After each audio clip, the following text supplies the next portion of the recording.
Good afternoon. Just think about this. One Saturday evening, you're walking down the road, and an acquaintance that you've known for a while, who lives in the neighborhood, waves out for you. He wants to have a word. In the course of the conversation, following some small talk, he invites you into his house for a cup of tea, and you accept. After a while, the man poses a question. Would you like to become a vampire? We all know that vampires have unlimited power. They live charmed lives. They're immortal. You think about it. But you hesitate. Why do you hesitate? Simply because you're not sure how life is going to be as a vampire. You have no experience in being a vampire. This classical problem was set up by Professor Laurie Paul, professor of philosophy and metaphysics. It is a problem that many leaders face. They need to make life-changing decisions sometimes, restructuring their organization, restructuring their team, making decisions which will have irrevocable change as they go forward. And they hesitate.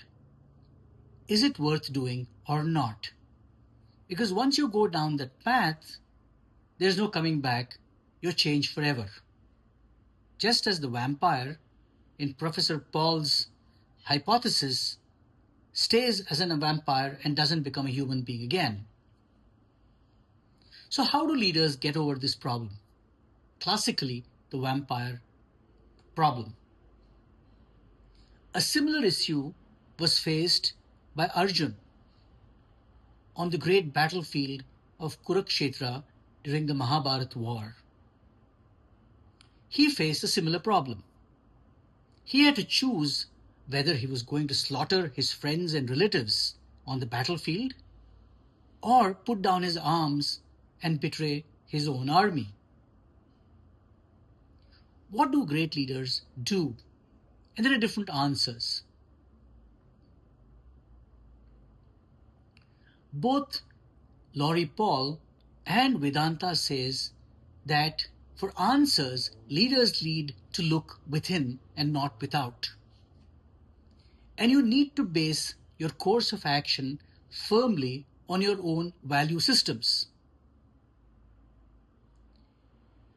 The Gita goes on to say that you can have many roles, but you need to be grounded in fixed values,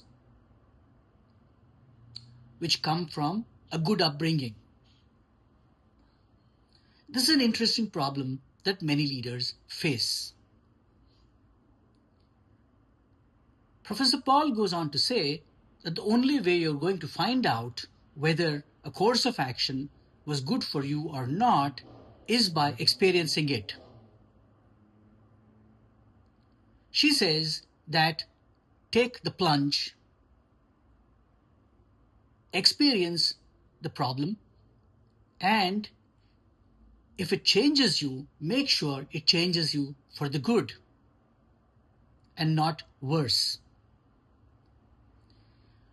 The Bhagavad Gita, I think, I'm not a real expert, but I think says that you need to be more anchored in your own value systems before you take the plunge into new experiences.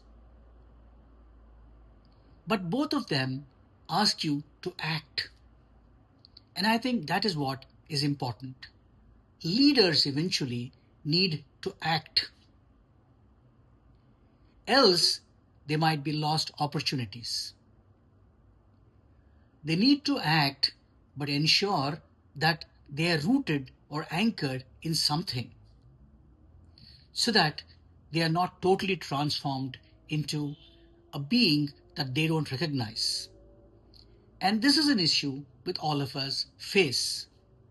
That are we changing or morphing so quickly that eventually we can't live with ourselves?